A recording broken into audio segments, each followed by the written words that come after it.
Hello C T aspirants 2026। और आज हम लोग बात करेंगे रोटेशनल डायनेमिक्स का, जो सबसे इम्पोर्टेंट चैप्टर है सी टी के लिए। और ये हमारे 12th स्टैंडर्ड का फर्स्ट चैप्टर भी है। तो रोटेशनल डायनेमिक्स में एग्जैक्टली अगर देखा जाए तो क्या क्या पूछा जा सकता है या क्या क्या क्वेश्चंस बन सकते हैं। सो फर्स्ट है मोमेंट ऑफ इनर्शिया पे रिलेटेड एक प्रॉब्लम बन सकता है। एंगुलर मोमेंटम है, कंजर्वेशन ऑफ एंगुलर मोमेंटम है, काइनेटिक एनर्जी जो रोटेशनल काइनेटिक एनर्जी है, रोलिंग मोशंस है। तो इन सारे को मिक्स करके क्वेश्चंस बन सकता है। और यहाँ पे एक circular motion, vertical circular motion exactly देखा जाए तो इस चैप्टर में इंक्लूड है। तो इसको हम लोग अलग से बात करेंगे, पूरा circular motion, because uniform 11th में है और वर्टिकल 12th में है। तो इनको मिक्स करके हम लोग अलग बात करेंगे। यहाँ पे हम लोग प्योरली रोटेशनल डायनेमिक्स की बात करेंगे। जिसे तो इसमें moment of inertia is very important और वहां से बहुत सारे क्वेश्चंस, और हर साल लगभग एक क्वेश्चंस हमको देखने को मिल जाते हैं। यहाँ पे एक चीज जरूर हमको समझना चाहिए कि अगर सपोज करो कि ये रिजिड बॉडी है और ये हमारा क्या हो गया, एक्सिस ऑफ रोटेशन अगर है, this is what axis of rotation अगर ये है और ये ऐसा रोटेट हो रहा है, यहाँ पे ये ढेर सारे पार्टिकल्स रहेंगे जो इससे फिक्स डिस्टेंस पे रहते हैं, because it is the rigid body. तो सारे पार्टिकल्स क्या करेंगे, नंबर ऑफ पार्टिकल्स एक फिक्स डिस्टेंस पे रहेंगे। और ये अगर ओमेगा से मूव कर रहा है और ये इसका अगर लीनियर वेलोसिटी है, तो यहाँ पे जितने भी पार्टिकल्स हम लोग देख रहे हैं, इन सारे पार्टिकल्स का एंगुलर वेलोसिटी तो सेम रहेगा, बट लीनियर वेलोसिटी सारे लोगों का क्या रहेगा, डिफरेंट रहेगा। तो जैसे सपोज करो ये v1 है, ये v2 है, because all are fixed at a different radius, you can say that, नहीं कि डिस्टेंस है यहाँ पे क्या है, फिक्स डिस्टेंस है, जो अलग अलग डिस्टेंस है। तो सभी का लीनियर वेलोसिटी क्या रहेगा, डिफरेंट रहेगा, लेकिन एंगुलर वेलोसिटी क्या रहेगा, सेम रहेगा, because all are moving about a fixed axis of rotation. तो इसका मतलब एक और चीज है कि अगर यहाँ पे हम लोग रोटेशनल मोशन की बात कर रहे हैं तो axis of rotation is very important. तो यहाँ पे सारे पार्टिकल्स क्या कर रहे हैं, रोटेट हो रहे हैं। और एक्सिस ऑफ रोटेशन जो इंपॉर्टेंट वाली बात हम लोग कर रहे हैं, तो उससे क्या फर्क पड़ेगा कि जैसे जैसे position of axis of rotation अलग अलग होता जाएगा, मोमेंट ऑफ इनर्शिया की वैल्यू भी क्या होगा, अलग होता जाएगा। तो मैं डायरेक्ट फॉर्मूले पे ही बात करता हूँ, ज्यादा उसमें प्रूफ और ये सारी की कोई जरूरत नहीं है फिलहाल। सो आई इज इक्वल टू हम लोग लिखते हैं एम आर स्क्वायर। ये जब हम मोमेंट ऑफ इनर्शिया तब लिखते हैं जबकि क्या होगा, अगर सिंगल पार्टिकल है, कोई सिंगल पार्टिकल है और वो क्या कर रहा है, आर डिस्टेंस पे रखा है या प्लेस्ड है, तो वहां पे जो मोमेंट ऑफ इनर्शिया है वो क्या होगा, I is equal to M R square होगा। यहाँ पे एक और चीज बहुत इंपॉर्टेंट है कि ये आर क्या है।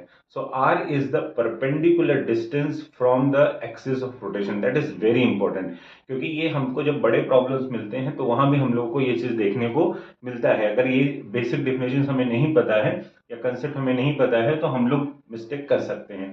तो एक सिंगल पार्टिकल है जो एक्सिस से r डिस्टेंस पे है, तो उसका मोमेंट ऑफ इनर्शिया क्या होगा, एम आर स्क्वायर होगा। And r is what, perpendicular distance from the axis of rotation. Now second is what, suppose करो ढेर सारे पार्टिकल्स अगर रखे हैं और उनका डिस्टेंस अलग अलग है सब एक्सिस ऑफ रोटेशन से, तो हम लोग क्या लिखेंगे, m1 r1 square, m2 r2 square, up to जितने लोग रहेंगे सभी के लिए ये हम लोग क्या करेंगे, ऐड करते चले जाएंगे। ठीक है, तो ये क्या हो जाएगा, mn rn स्क्वायर हो जाएगा। तो ये मोमेंट ऑफ इनर्शिया आ गया। अब अगर कोई यूनिफॉर्म ऑब्जेक्ट आ जाता है, जैसे कि अब ये क्या है, ये जो डिस्प्ले रखे गए हैं वो स्प्रेड हैं, तो यहाँ पे कोई फिक्स्ड शेप नहीं दिखाई दे रहा है। जैसे कि बोर्ड है, अगर ऐसा फिक्स शेप दिखाई देता है, स्फीयर आ जाता है, रॉड आ जाता है, इन तरीके के लोगों के अगर आ जाते हैं तो उनके लिए मोमेंट ऑफ इनर्शिया हम डिफाइन करते हैं आई इज इक्वल टू इंटीग्रेशन, और क्या लिखते हैं हम लोग, आर स्क्वायर डी एम, ऐसा लिख देते हैं। ठीक है ना, तो डी एम आर स्क्वायर लिखते हैं। तो इसके प्रूफ का हम लोग सब कहानी पहले पढ़ चुके हैं, तो उसके पास नहीं जा रहे हैं, बस एक मेथड बता रहे हैं कि इस तरीके का काम हमें करना है। बेसिकली देखा जाए तो I is equal to M R square है। ठीक है, नाउ जैसे जैसे शेप चेंज होगा वैसे वैसे उनकी मोमेंट ऑफ इनर्शिया भी क्या होगा, चेंज होगा। एक और बहुत इंपॉर्टेंट बात, अगर हम किसी भी रिजिड बॉडी की बात कर रहे हैं जो कि रोटेट हो रहा है किसी भी एक्सिस ऑफ रोटेशन से, तो वो बॉडी अपने एक एक्सिस जो कि उसके सेंटर ऑफ मास से जाता है, तो सेंटर ऑफ मास के अबाउट वो रोटेट करेगा ही करेगा।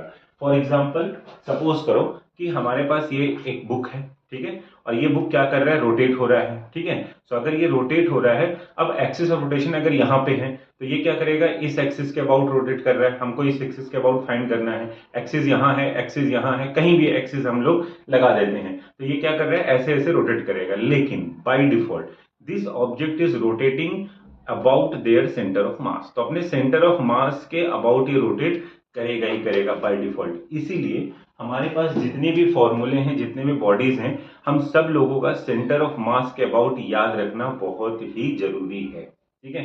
तो पहला फॉर्मूला क्या हो गया कि जितनी भी बॉडीज हमने लिस्ट आउट की हैं, रॉड है, स्फीयर है, डिस्क है, सिलेंडर है, ठीक है, इन सारे के लिए मोमेंट ऑफ इनर्शिया याद रखना है कि सेंटर ऑफ मास से जाएगा तो फिर हम लोग कैसे फाइंड करेंगे, करेक्ट।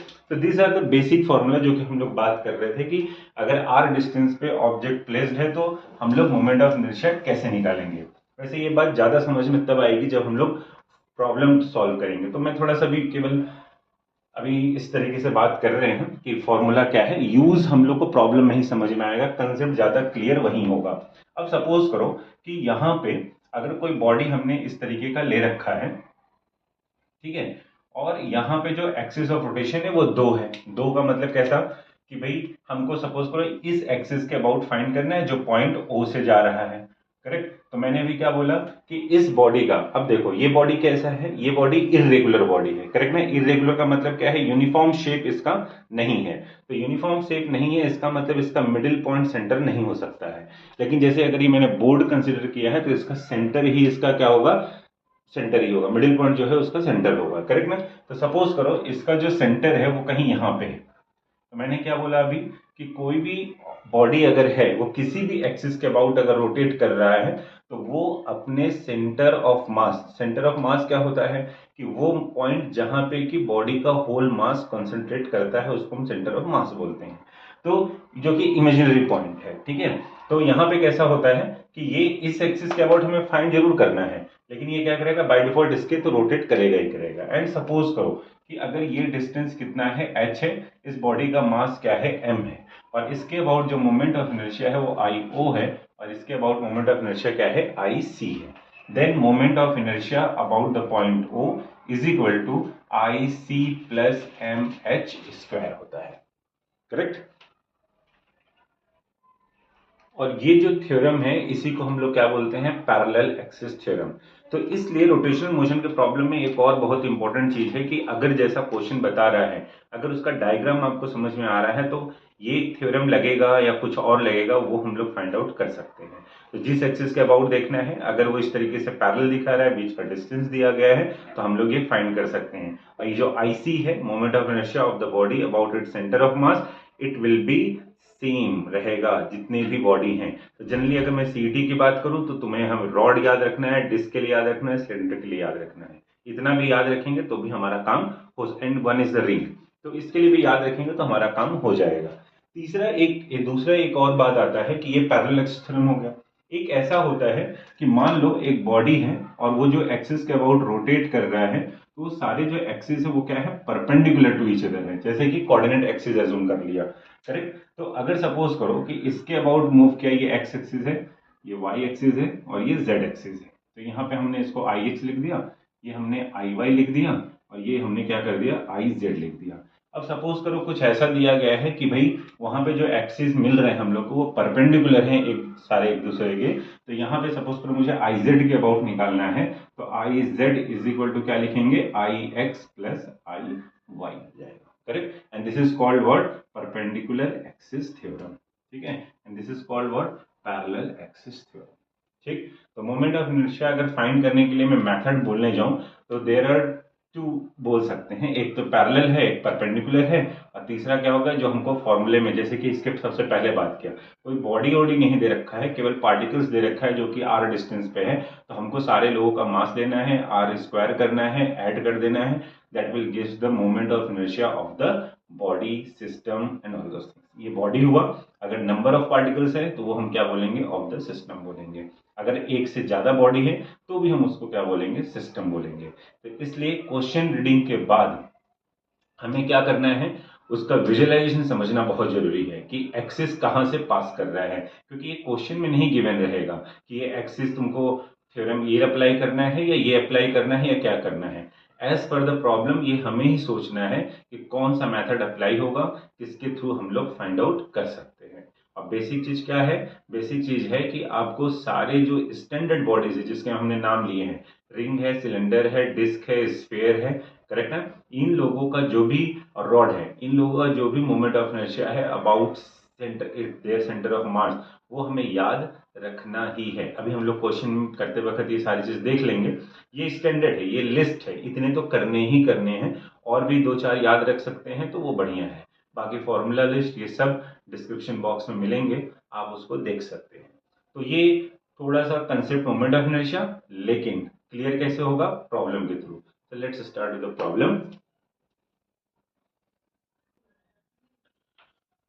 ओके, तो हमको मोमेंट ऑफ इनर्शिया फाइंड करना है। तो सबसे बेसिक प्रॉब्लम एक हम लोग यहाँ पे डिस्कस करते हैं कि सपोज करो कि ये ट्रायंगल है और इस ट्रायंगल के वर्टिसेस पे हम लोग क्या कर रहे हैं, एक एक पार्टिकल रख दे रहे हैं। ठीक, ये पार्टिकल रख दिया and this is what equilateral triangle है, और साइड लेंथ एल है। हो सकता है डायग्राम में इक्विलेटरल लेंथ दिख रहा हो, but this is equilateral. So equilateral triangle हमने ले लिया जिसका साइड लेंथ सपोज करो कि एल है। ठीक है, और जो पार्टिकल हमने रखा है उसका मास क्या है? एम है। मैं बहुत थ्योरेटिकल पार्ट यहाँ पे बहुत कुछ डिस्कस कर नहीं रहा हूँ या बता नहीं रहा हूँ, तो ये कैसा होगा, प्रॉब्लम डिस्कस करते करते बीच में ये सारे पॉइंट्स आते रहेंगे। मैं प्रॉब्लम पे ज़्यादा फोकस करूंगा because varieties of problem he concept ज़्यादा सिखाएगा। बाकी किसी को भी कुछ इश्यूज रहेगा तो वो कमेंट कर सकता है, और आपको डिस्क्रिप्शन में सबके लिंक मिलेंगे, प्रैक्टिस के लिए भी मिलेंगे, फॉर्मूला लिस्ट भी मिलेगा। If you are not getting that one you can message ping and all those things. ठीक है, चलो। तो ये ट्रायंगल है, इक्विलेटरल ट्रायंगल है जिसके एल लेंथ, साइड का लेंथ क्या है? एल है। हमने एम मास रख दिया है, करेक्ट ना। अब हमको क्या करना है? Find the moment of inertia. ठीक है, find the moment of inertia of the system. अब ये सिस्टम हो गया बिकॉज दो से ज्यादा पार्टिकल हो गए, एक से ज्यादा पार्टिकल हो गए और एक कंबाइंड फॉर्म में, तो हम सिस्टम बोल रहे हैं। तो find the moment of inertia of the system when axis of rotation passing through one of the side of the triangle.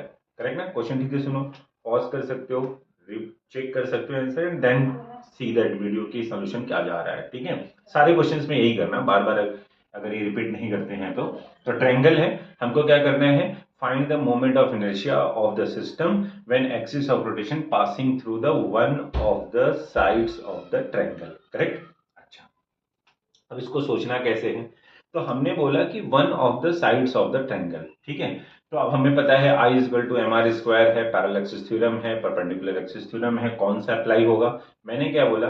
Visualisation बहुत जरूरी है। अगर आप विजुअलाइज नहीं कर पा रहे हैं कि क्वेश्चन बोल क्या रहा है, तो कौन सा फॉर्मूला, कौन सा थ्योरम लगेगा वो नहीं पता चलेगा। ठीक है, सो लेट्स सी। तो हमको बोला कि एक साइड से एक्सिस ऑफ रोटेशन पास कर रहा है। तो सपोज करो कि मैंने यही वाला साइड ले लिया, इसका नाम भी चलो मैं रख देता हूं। तो दिस इज व्हाट ए है, ये बी है और ये क्या है? सी है। और मैंने अज्यूम कर लिया कि जो एक्सिस ऑफ रोटेशन है वो कहां से पास कर रहा है? ए बी से पास कर रहा है, और हमको इसी के अबाउट क्या करना है? Moment of inertia of the system बताना है। अब हमने यहाँ पे क्या रखा है? पार्टिकल रखा है, कोई स्पेसिफिक रिजिड बॉडी नहीं रखा है। करेक्ट ना? क्या रखा है? पार्टिकल रखा है। पार्टिकल का मास m है, और हमने क्या पढ़ा है कि अगर पार्टिकल है तो I इज इक्वल टू क्या होगा? एम आर स्क्वायर होगा। मतलब क्या हुआ कि इस पार्टिकल का एम आर स्क्वायर, इस पार्टिकल का एम आर स्क्वायर, इस पार्टिकल का एम आर स्क्वायर, ये सब हमें क्या करना पड़ेगा? ऐड करना पड़ेगा। ठीक है, तो इसका मतलब अगर मैं moment of inertia of the system की बात करूंगा तो ये क्या हो जाएगा? This is what I1 I2 plus I3, तीनों मतलब ABCD जो है तीनों पार्टिकल का हमने ये ऐड कर लिया।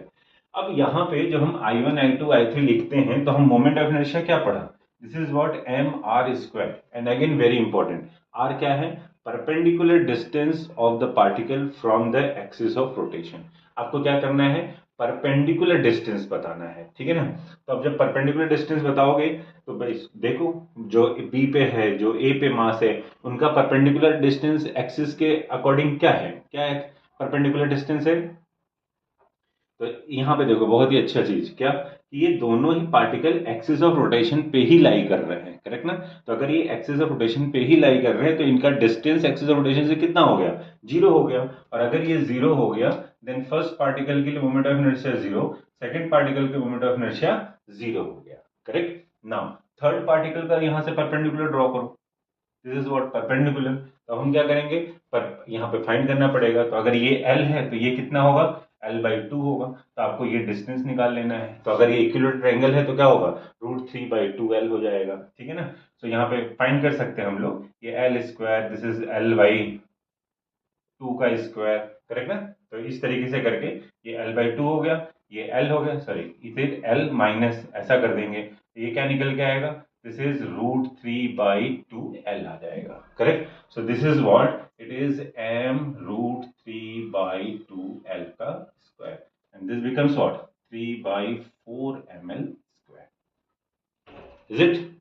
सीखने को क्या मिला कि परपेंडिकुलर डिस्टेंस इंपॉर्टेंट है, एक्सिस ऑफ रोटेशन पास कर रहा है, जहां से एक्सिस ऑफ रोटेशन पार्टिकल भी वही है, मोमेंट ऑफ इनर्शिया जीरो। तो अब अगर इसको सीख गए तो हम लोग बहुत जल्दी काम कर सकते हैं, correct. So I hope it is clear to everyone कि क्या है यहाँ पे। अब मैं थोड़ा सा एक दो चीज और देख लेता हूँ जहां से हमको पैरेलल और परपेंडिकुलर का आइडिया आ जाएगा। तो सपोज करो कि हमने ये रिंग ले लिया है, ठीक है, ये रिंग ले लिया है और यहाँ से इसका जिसका रेडियस r है, मास m है, और एक हमने एक्सिस ड्रॉ किया है which is what perpendicular to the plane of that ring है, ठीक है ना, perpendicular to the plane of the ring है। ये इसका सेंटर है। मैं ऐसा एज्यूम कर ले रहा हूं कि सभी को सेंटर के about moment of inertia body का पता है। हमें क्या करना है, इसके अबाउट फाइंड करना है, ठीक है। ये मान लो पॉइंट T है।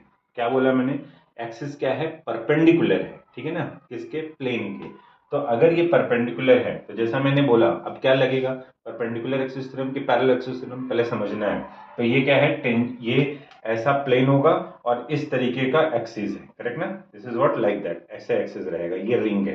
तो हमने क्या बोला कि एक एक्सिस रहेगा जो इसके सेंटर ऑफ मास से पास करेगा, तो ये रहेगा, ठीक है, और ये रहा। तो ये क्या बन गया, दिस इज व्हाट r आ गया, क्योंकि डिस्टेंस वही रहेगा। ये क्या है, IC है।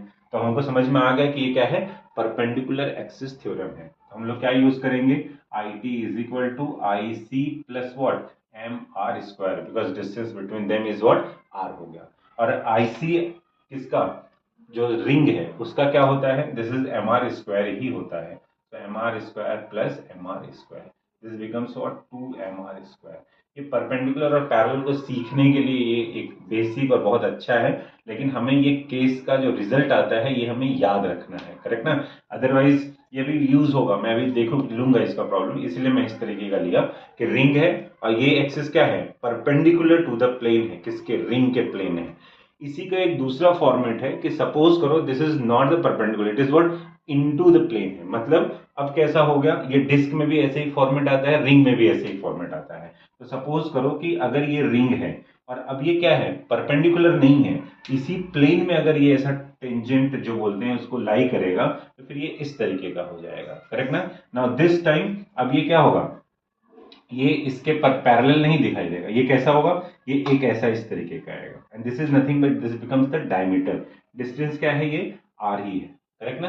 तो फिर हमें इसको फाइंड करने का तरीका अलग हो जाएगा, ठीक है। तो this is what visualisation of perpendicular और पैरेलल एक्सिस थ्योरम। अभी हम लोग जैसे ट्रायंगल वाले भी बात किए हैं, सेम वैसे एक और क्वेश्चन हम लोग जो स्टैंडर्ड भी है, तो लेट्स सी। अभी देखते हैं एक और। सपोज करो ये 3 रिंग ले लिया, ये सेम प्रॉब्लम हम लोग डिस्क के साथ भी बता सकते हैं। तो सपोज करो दिस 3 रिंग्स आर देयर, सबके मास एक ही हैं, सबका रेडियस भी क्या है, एक ही है, हाँ? अब यहाँ पे जो एक्सिस ऑफ रोटेशन है that is passing like that, ठीक है, ये इस तरीके का होगा which is what into the plane.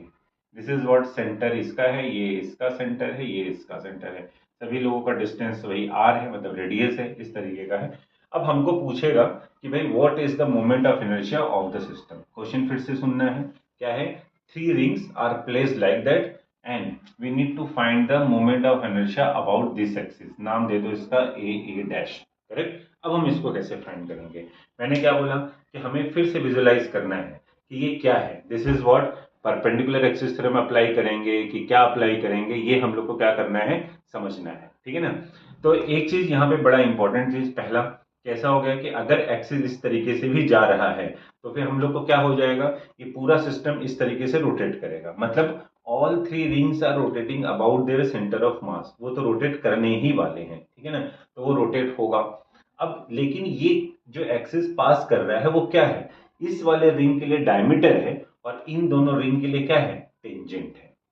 तो अब प्रॉब्लम ऐसा पूछा जाएगा जहां पे कि हमें ये याद रखना है कि रिंग के डायमीटर का मोमेंट ऑफ इनर्शिया क्या होगा, रिंग के टेंजेंट के लिए मोमेंट ऑफ इनर्शिया क्या होगा। अगर ये याद रहेगा तो हम लोग क्या कर सकते हैं, क्विक आंसर दे सकते हैं, बिकॉज सीईटी में केवल आपका इंटेलिजेंस ही नहीं देखा जा रहा है, स्मार्टनेस देखा जा रहा है कि कितनी जल्दी आप आंसर बता रहे हैं, because for one question there is a less than 1 minute, नहीं तो वहां पे हमें जितना ज्यादा फॉर्मूला याद होगा, जितनी जल्दी हम उसको स्टिक कर पाएंगे उस चीजों को, उतना हमारे लिए काम आसान रहेगा। इसलिए प्रैक्टिस वेरी वेरी इंपॉर्टेंट, जितना ज्यादा प्रैक्टिस करेंगे उतना ही ज्यादा समझ में आने वाला है। क्लियर, तो हमें फॉर्मूला याद रखना है। So again pause it, check it, क्या करना है, आई होप सबको आ रहा होगा। तो देखो मैंने क्या बोला, ये एक्सिस इसके लिए डायमीटर है और इनके लिए क्या है, it is tangent lying on the plane. अगेन हमको क्या करना है, सिस्टम का मोमेंट ऑफ इनर्शिया निकालना है। So what is the moment of inertia of the system, तो ये आई इज इक्वल टू, मान लो ये 1 है, ये 2 है और ये क्या है, 3 है। तो क्या लिखेंगे हम लोग, I1 plus I2 plus I3। मैंने क्या बोला, 1 के लिए ये क्या है, डायमीटर है, एंड डायमीटर के समय क्या होता है, दिस इज mr²/2 होता है। I2 और I3 के लिए क्या है, this is the tangent lying on the plane, तो उसका मोमेंट ऑफ इनर्शिया क्या होता है, 3/2 mr² plus 3/2 mr²। You need to be added and you'll get the answer। ठीक है, तो अब यहाँ पे इंपॉर्टेंट चीज क्या हो गया कि अगर आपको ये फॉर्मूला याद नहीं है तो आप ये काम नहीं कर पाएंगे, करेक्ट ना। तो फॉर्मूला इज वेरी इंपॉर्टेंट, उसको याद रखना है तो हम क्विक आंसर दे सकते हैं। नहीं तो हम डायरेक्ट क्या करेंगे, जैसे हमको ये दिखता है और हमको ये समझ में आया, हम सीधे इसी लाइन पे पहुंचेंगे, करेक्ट ना। अब ये नहीं करते बैठेंगे कि डायमीटर निकालते बैठो, टेंजेंट के लिए निकाल, तो पता चला कि एक ही क्वेश्चन हम हमेशा करते रह जाएंगे। आ रही बात समझ में, तो फॉर्मूला याद करना सबसे टॉप है, मेरे जो प्रायोरिटी है वो यही है कि जितने भी फॉर्मूला मिल रहे हैं, जितने रेडीमेड चीजें मिल रहे हैं, उनको आपको याद रखना है, बाकी कंसेप्ट आपको प्रॉब्लम के थ्रू मिल जाएगा। जैसे मैंने ये यहाँ पे हम लोग वेराइटीज प्रॉब्लम चेक कर रहे हैं, मैं फिर से बता रहा हूँ, प्रैक्टिस के लिए पीडीएफ है, आप देख सकते हैं, चेक कर सकते हैं, डाउट पूछ सकते हैं, ठीक है। तो यहाँ पे कैसा है, रिंग है, डिस्क है, रॉड के लिए आएगा, तो सब इस तरीके से क्या हो जाएगा, वेरी करता रह जाता है। Is it clear. अब यहाँ पे एक और हम लोग जैसे अभी रिंग की बात करें तो रिंग और डिस्क ऑलमोस्ट सिमिलर केसेस हम लोग यहाँ पे बात कर सकते हैं, बस फॉर्मूला दोनों सबके लिए अलग अलग है। सेंटर से जाएगा तो क्या होगा, टेंजेंट से जाएगा तो क्या होगा, डायमीटर होगा तो क्या होगा, इसके लिए अलग अलग है। एक और एग्जाम्पल हम लोग देखते हैं, जैसे रॉड के लिए बात करते हैं, ठीक है। तो सब बहुत बेसिक सा प्रॉब्लम है। तो ये जैसे सपोज करो ये रॉड है जिसका लेंथ क्या है, L है, और मास क्या है, M है, ठीक है। और ये क्या कर रहा है कि हमको मोमेंट ऑफ इनर्शिया फाइंड करना है अगर उसके एक एंड से क्या कर रहे हैं, एक्सिस ऑफ रोटेशन पास हो रहा है, ठीक है। तो आई अबाउट दिस पॉइंट हमें क्या करना है, फाइंड करना है, और ये क्या है, परपेंडिकुलर टू द प्लेन है। मतलब कैसा हुआ कि अगर ये रॉड है तो ये एक्सिस है, तो ऐसे हमको फाइंड करना है। अगेन अभी जैसा बोला मैंने कि क्या है, अगर ये रॉड है तो ये कैसे पास करे, कहाँ से रोटेट करेगा, इस एक्सिस के अबाउट तो रोटेट करेगा ही करेगा, सेंटर से भी क्या करेगा, बाय डिफॉल्ट रोटेट करेगा। और रॉड क्या है, एक यूनिफॉर्म ऑब्जेक्ट है, तो इसका जो सेंटर ऑफ मास होगा वो इसका मिड पॉइंट होगा, ठीक है। सो दिस इज व्हाट सी, जितने भी यूनिफॉर्म ऑब्जेक्ट हैं, बॉडीज हैं, उनका सेंटर ऑफ मास उनका सेंटर पॉइंट ही होगा। अगर ये नॉन यूनिफॉर्म है, इरेगुलर शेप के ऑब्जेक्ट है, तो उनका सेंटर ऑफ मास कुछ और होगा। तो वो हमें लिस्ट आउट किया गया है कुछ लोगों का, और कुछ लोगों के लिए हमको फाइंड करना पड़ता है। तो उतने लेवल तक के क्वेश्चन सीटी में वैसे भी बात होती नहीं है। तो हम लोग यहाँ पे बेसिक एक लेवल बात कर रहे हैं, और बेसिक लेवल में हमको फॉर्मूला रेडीमेड याद रखना है और उसका यूजेस हमको सीखना है। तो ये कुछ अच्छे प्रॉब्लम्स हैं। इसके बाद जैसे मैं बात करूंगा रॉड का भी एप्लीकेशन, तो ये जैसे अगर ये सेंटर इसका मिड पॉइंट होता है तो ये डिस्टेंस क्या हो गया, L/2 हो गया, correct. And again you can see, जैसे ही हमको ये पिक्चर समझ में आ गया तो ये क्या, अब देखो पिक्चर तो फिलहाल मैं ड्रॉ कर दे रहा हूँ, तो एग्जाम में कैसा रहेगा, क्वेश्चंस आने के बाद तुम्हें ड्रॉ करना है, तो इसीलिए मैंने बोला विजुअलाइजेशन क्लियर होना बड़ा जरूरी है। तो ये यहाँ पे हम कौन सा थ्योरम अप्लाई करेंगे, पैरेलल एक्सिस थ्योरम अप्लाई करेंगे। तो I O is equal to what, I C plus M और distance between the axis of rotation which is what M L by two. अब हमें ये भी याद रखना है कि moment of inertia for the rod about it centre of mass कितना होता है, तो this is what M L square by 12 होता है and this is what M L square by 4 होगा। इनको सिंप्लीफाई करेंगे, this is what M L square by 3 हो जाएगा। अगर देखा जाए तो ये बहुत ही बेसिक प्रॉब्लम है एंड अगेन रिजल्ट इसका आपको याद रखना है, कई जगह ये यूज होगा जहां पे कि हमको ये काम आ सकता है। करेक्ट। अभी रॉड को लेके और कैसे प्रॉब्लम बन सकते हैं, तो सपोज करो कि हमने क्या कर दिया, स्क्वायर बना दिया, ठीक है, और ये जो स्क्वायर है ये 4 रॉड को लेके बनाया गया, मतलब स्क्वायर सारे लेंथ सेम है, तो हमने ये चार रॉड ले लिए और उनका क्या बना दिया, स्क्वायर बना दिया। ये मान लो ए बी यानी कि सभी का लेंथ क्या है, सेम है। अब इसमें प्रॉब्लम कैसे बनेगा, अब इसमें प्रॉब्लम ऐसा बनेगा कि इसके सेंटर से एक्सिस ऑफ रोटेशन पास हो रहा है तो कैसे फाइंड करोगे, अगर एक्सिस ऑफ रोटेशन किसी कॉर्नर से पास किया तो फिर कैसे फाइंड करोगे, अगर एक्सिस ऑफ रोटेशन किसी साइड से पास किया तो फिर कैसे फाइंड करोगे। तो ये 3-4 तरीके के हमारे प्रॉब्लम डायरेक्ट इसमें बन सकते हैं। तो अभी यहाँ पे हमें क्या करना है, हमें क्या करना है कि किसी मतलब सारे को अलग अलग लेना है, पहला रॉड, दूसरा रॉड, तीसरा रॉड, चौथा रॉड, ऐसे 4 रॉड लेने हैं। एक रॉड के लिए फाइंड करना है और बाकी के लिए क्या करना है, 4 से मल्टीप्लाई कर देना है, बिकॉज सब रॉड एक ही जैसे हैं तो सबके लिए एक ही होगा। एक केस मैं डिस्कस करता हूं, बाकी आप प्रैक्टिस कर सकते हैं। मैंने क्या क्या बताया कि axis of rotation passing through its centre of mass, axis of rotation can be passing through its one of the corner, axis of rotation passing through one of the side, ऐसे into the plane, perpendicular to the plane, दोनों हो सकता है। एक हम यहाँ पे solve करते हैं कि अगर ये इसके सेंटर से पास करता है, स्क्वायर के सेंटर से, करेक्ट, तो ये है, तो स्क्वायर का सेंटर मतलब परपेंडिकुलर टू द प्लेन होगा। तो हमको क्या करना है, कैसे सोचना है, ये मान लो ओ ले लेता हूं बिकॉज सी सी 2 हो जाएंगे, तो हमको ये आई ओ क्या फाइंड करना है, सिस्टम का मोमेंट ऑफ इनर्शिया फाइंड करना है। तो हमारा तरीका क्या रहेगा कि पहले हम एक साइड के थ्रू फाइंड करेंगे, मतलब ये कौन है, एक रॉड है, तो एक रॉड के थ्रू हम लोग फाइंड करेंगे, उसके बाद हम लोग क्या करेंगे, अलग बाकी के लिए 4 से मल्टीप्लाई कर देना है, ठीक है।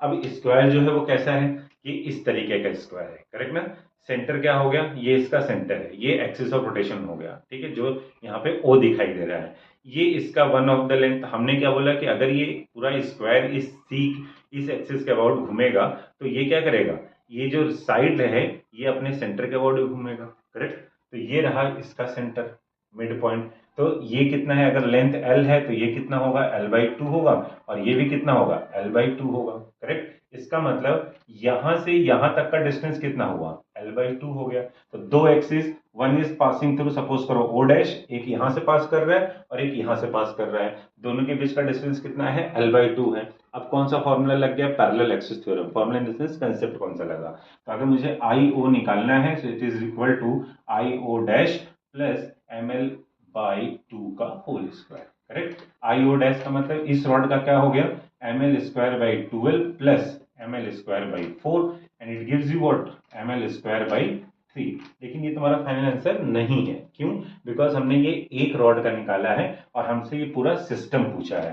तो अगर हमें सिस्टम का फाइंड करना है तो सिस्टम में 4 रॉड है, that's why moment of inertia of the system is equal to 4 times I O which is 4 by 3 ml square, ठीक है। एंड फिर वैसे ही जैसे जैसे एक्सिस ऑफ रोटेशन का पोजीशन चेंज होता जाएगा उसके अकॉर्डिंग हमें काम करना है। इंपॉर्टेंट बेसिक चीज क्या रहा ऐसे क्वेश्चंस में, बेसिक ये रहा कि हमें जो एम आर स्क्वायर ले रहे हैं या जैसे यहाँ पे एम एल स्क्वायर ले रहे हैं तो उस मास का एक्सिस से परपेंडिकुलर डिस्टेंस लेना है। सेकेंड इज व्हाट, विजुअलाइजेशन हुआ तो हमें 2 थ्योरम दिए गए हैं, one is what parallel, second is what perpendicular, वो हमें सोचना है कि कौन सा थ्योरम यहाँ पे अप्लाई होगा, उसके अकॉर्डिंग हम फाइंड कर सकते हैं, करेक्ट। थर्ड इज व्हाट, कि जितने लिस्ट आउट हैं फॉर्मूले के, बेसिकली 4 से 5 जो मैंने बॉडीज बताएं, रिंग है, डिस्क है, स्फीयर है, सिलेंडर है, रॉड है, इन लोगों के लिए आपको फॉर्मूले जो स्टैंडर्ड हैं, डायमीटर से, टेंजेंट से, सेंटर से, ये याद रखना बहुत जरूरी है, तभी जाके ये प्रॉब्लम क्विकली सॉल्व कर सकते हो। हमें आता है बिकॉज ये प्रॉब्लम अगर मैं आपको दे दिया कि 2 घंटे में सॉल्व करना है, so you can solve it, कोई प्रॉब्लम नहीं है, लेकिन हमको 2 घंटे नहीं, 1 मिनट भी नहीं मिल रहा है सॉल्व करने के लिए। तो इसके लिए हमको प्रैक्टिस बहुत ज़्यादा करना है। फॉर्मूला याद रहेगा तो हमको अप्लाई हम कर सकते हैं, इम्पोज कर सकते हैं। तो that's why it is very important. Correct? Learn the formula, solve the problem. Practice is very important. But ये one of the best problem अगर देखा जाए तो ये जेई में भी पूछा गया है। वैसे हमारे सीटी में भी कुछ कुछ जेई मेंस तक के प्रॉब्लम आते हैं, तो ये सबसे अच्छा। पर वैसे ये सीटी में भी आया हुआ है। तो इसमें हम लोग क्या कर रहे हैं, ये मैंने जो ब्लू कलर का एक ड्रॉ कराया circle, that is nothing but one disc. ये जो ब्लैक वाला आउटलाइन डिस्क है, ये क्या कर रहे हैं, इसको मैंने यहाँ से बाहर निकाल दिया, मतलब कैविटी बन गया यहाँ पे। तो अब इसको निकालने के बाद जो चीज बचा हुआ है उसका हमें क्या करना है, मोमेंट ऑफ इनर्शिया फाइंड करना है। वैसे इस तरीके के दो क्वेश्चंस बन सकते हैं। तो सेंटर ऑफ मास फाइंड करने के लिए पूछा जा सकता है, वहां भी हमको प्रोसेस वही रहता है। और यहाँ भी हमें क्या कर, बिकॉज जब हम ऑब्जेक्ट में से कुछ पार्ट निकाल के बाहर कर देते हैं तो सेंटर ऑफ मास क्या होता है, बॉडी का चेंज हो जाता है। फिलहाल सीटी में सेंटर ऑफ मास पे न जाके मोमेंट ऑफ इनर्शिया पे ज्यादा फोकस हो जाता है। ये जो हमने यहाँ पे डिस्क हटाया है, ये अलग अलग पार्ट से हटाया जा सकता है, वैसे प्रॉब्लम का लेवल क्या हो सकता है, हाई हो जाएगा। करेक्ट? तो हमें क्या करना है, सिंपल क्वेश्चन, एक डिस्क है, उसमें से एक हम छोटा सा डिस्क क्या कर रहे हैं, बाहर कर दिया। अब हमें क्या करना है, moment of inertia of the system बताना है कट आउट करने के बाद। करेक्ट? अब यहाँ पे हमें सोचना क्या क्या है या कैसे करना है, इसको प्रॉब्लम को घर पे एक बार जरूर खुद से प्रैक्टिस करना है। शॉर्टकट तुम्हें वहां से निकल के आ जाएगा अपने आप। ठीक है? 2 बार जरूर करना है। फिलहाल मैं यहाँ पे इसको डिस्कस करता हूँ। अब जैसे ये जो बड़ा वाला डिस्क हमने लिया है, उसका मास m है और रेडियस उसका क्या है, r है। ठीक है? तो उसका रेडियस r है। अब डायग्राम में ये चीज बिल्कुल दे रखा है। क्या दे रखा है डायग्राम में? डायग्राम में ये दिया है कि रेडियस r है और ये जो ब्लैक वाले को हमने बाहर निकाला है उसका डायमीटर r है। पहला चीज, तो इसका मतलब इसका रेडियस कितना हो गया, इसका रेडियस हो गया r/2। ठीक है? अब जब हम इसको कट आउट करके बाहर निकाल रहे हैं तो चेंज क्या हो रहा है, चेंज हो रहा है मास में। अगर पहले कितना था मास, m था, तो बाद में इसको निकाल लिया। अब कितना निकालना है ये फाउंड करना पड़ेगा। करेक्ट ना? तो यानी कि क्या करना है, जो हमने कैविटी बाहर रखी है वो कितना मास था, उसका मास निकालना सबसे इंपॉर्टेंट है। और ये जरूरी नहीं है कि ये r2r या r/2 का डिस्टेंस हो, ये r/2 से भी कम बोल सकता है क्वेश्चन में। तो हमें क्या करना है, सबसे पहले ये देखना है कि इसका साइज क्या है। ठीक है? क्योंकि मोमेंट ऑफ इनर्शिया किस पर डिपेंड करता है, से size, shape and distribution of the particles पर डिपेंड करता है। तो सबसे पहले हमें क्या करना है, हमें फाइंड करना है कितना उसका मास है। अब मास फाइंड करने के लिए हम लोग क्या करेंगे, हम लोग यहाँ पे निकालेंगे मास पर यूनिट एरिया निकालेंगे। ठीक है? तो अगर हमारे पास बड़े वाले का मास m है तो उसका एरिया कितना होगा, उसका एरिया होगा πr²। बिकॉज जब ये बाहर निकल रहा है तो एरिया कम हो रहा है। करेक्ट ना? सो देयरफॉर मास पर यूनिट एरिया ये कितना हो जाएगा, this is what it is, m/πr² हो जाएगा। करेक्ट? तो इसका कितना हो जाएगा? ठीक है? So therefore mass mass of, ठीक है ना, मास ऑफ स्मॉल डिस्क। ठीक है? तो ये कितना हो जाएगा, दिस इज व्हाट m/πr²। और इसका area this is nothing but r/2 का। करेक्ट? तो ये कितना होगा, सारे तो कैंसिल हो गए, 2 का 4 आ गया, दिस इज व्हाट m/4। अब यहाँ पे शॉर्टकट क्या होगा, समझ में आ रहा है? क्या समझ में आया? पर यूनिट निकाला, r/2 है तो क्या आ गया, 4 आ गया, 3 रहेगा, 9 आ जाएगा। तो यहाँ से इतना करने की जरूरत नहीं है, डायरेक्ट हम आ सकते हैं कि इसका मास कितना हो गया, m/4 हो गया। तो अब दूसरा स्टेप क्या है, दूसरा स्टेप ये है कि हमको इसका क्या करना पड़ेगा, मोमेंट ऑफ इनर्शिया निकालना पड़ेगा। अब वो कैसे निकालेंगे, तो moment of inertia of the cavity, तो क्या है ये, पैरेलल एक्सिस थ्योरम। एक से एक्सिस यहां से जा रहा है, एक उसके सेंटर से जा रहा है, तो पैरेलल एक्सिस थ्योरम अप्लाई होगा। तो पैरेलल एक्सिस थ्योरम में हम लोग क्या पढ़े हैं, IC plus moment of m into distance between the axis का।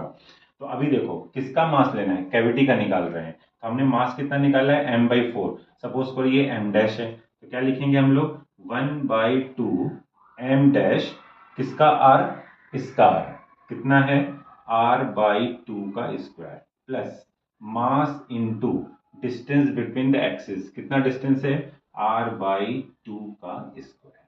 Correct? m dash is what, m/4, तो 1/2 m r स्क्वायर, ये 4 और इसका भी 4, मैं अलग अलग ऐसा लिखता हूं, and and this is what m/4 into r²/4। जब इसको सिंप्लीफाई करेंगे so it becomes what mr², 3mr²/32। Correct. So this gives you what moment of inertia of the cavity. ठीक है, और हमें फाइंड क्या करना है, जो रिमेनिंग डिस्क बचा हुआ है उसका मोमेंट ऑफ इनर्शिया निकालना है। तो रिमेनिंग के निकालने के लिए क्या करेंगे, very simple, moment of inertia of remaining क्या करेंगे, जो इनिशियल था, इनिशियल का मतलब ये जो पूरा था, विच इज व्हाट 1/2 mr², उसमें से क्या कर देंगे, इस वाले को माइनस कर देना है, तो -3/32 mr²। करेक्ट। तो ये जो हम लोग करेंगे that gives you what moment of inertia of the remaining. तो इसको माइनस करना है, that will be your answer. तो एक बार क्वेश्चन को मैं फिर से रिपीट कर दे रहा हूं। तो क्या करना है हमें, क्वेश्चन में ये डिस्क है और इस डिस्क में से क्या करना है, ये डिस्क हमने कट आउट किया है। तो डायग्राम से पता चल रहा है कि r/2 का एक डिस्क मैंने बाहर कर दिया है। उसको कट आउट करने के बाद जो भी बचा हुआ है उसका हमें क्या करना है, moment of inertia find out करना है। करेक्ट। हमने बोला कि क्या क्या चेंज हुआ इसमें, हमारा यहाँ पे पहली बात तो जब हम बाहर करेंगे तो मास हमारा क्या हो जाएगा, चेंज हो जाएगा। तो हमको क्या करना पड़ेगा, इसका मास फाइंड करना पड़ेगा। अब जैसा कि डिस्क है, इसमें पार्टिकल्स हैं यहाँ पे, तो हमको क्या मास फाइंड करने के लिए क्या करना पड़ेगा, सबसे पहले मास पर यूनिट एरिया फाइंड करना पड़ेगा। तो I have found that this is the mass of the original disc. तो उसका एरिया कितना है, πr² है। मैंने क्या किया, मास पर यूनिट एरिया पहले फाइंड करा, दिस इज व्हाट m/πr²। तो छोटे वाले डिस्क का मास कितना होगा, तो this is r², so m/πr² into area of the छोटा वाला, इसका रेडियस कितना है r/2, it gives you m/4। Second step में क्या करना है, this is your first step. Correct. Now second step क्या करना है, दैट इज कैविटी का मोमेंट ऑफ इनर्शिया, जिसको तुमने बाहर रखा है उसका मोमेंट ऑफ इनर्शिया निकालना है। तो एक एक्सिस ऑफ रोटेशन O से जाता है, एक उसके बाय डिफॉल्ट सेंटर से O' से जाता है। तो पैरेलल एक्सिस थ्योरम अप्लाई होगा, दैट इज हाफ m', ये वाला m/4 m'(r/2)। तो ये हमारा क्या निकल के आ गया, कैविटी का मोमेंट ऑफ इनर्शिया निकल के आ गया। करेक्ट। एंड इसके बाद हमें क्या करना है, रिमेनिंग फाइंड करना है। So remaining is nothing but जो इनिशियल था डिस्क का moment of inertia half mr² minus जो कैविटी का था वो माइनस करेंगे तो हमें क्या मिलेगा, फाइनल आंसर मिल जाता है। So that gives you 13/32 I think, so you need to check it. Correct. तो यहाँ पे बेसिक तुम्हें यही समझना है। ओके। अब यहाँ पे क्या करना है कि अब क्वेश्चन में ये चेंजेस हो सकते हैं, कैसा कि मान लो ये r/2 न रह के r/3 हो जाए, ठीक है, कुछ और हो जाए, बीच में से फाइंड कर रहे हैं। तो करना क्या क्या है, ये बस 3 स्टेप में ये सारे प्रॉब्लम क्या हो गए, डिवाइड हो गए। अब इसको अगर 2 बार प्रैक्टिस करते हैं तो इसके शॉर्टकट भी अपने आप समझ में आ जाते हैं। ठीक है, तो यहाँ पे सॉल्यूशंस चेक कर सकते हैं। ओके, और नेक्स्ट वीडियो में हम लोग बाकी कंसेप्ट पे प्रॉब्लम और कंसेप्ट सीखेंगे। अगर कुछ डाउट रहता है तो मैसेज कर सकते हैं, डिस्क्रिप्शन में प्रैक्टिस सेट भी रहेंगे तो आप सॉल्व कर सकते हैं। तो will meet in the next.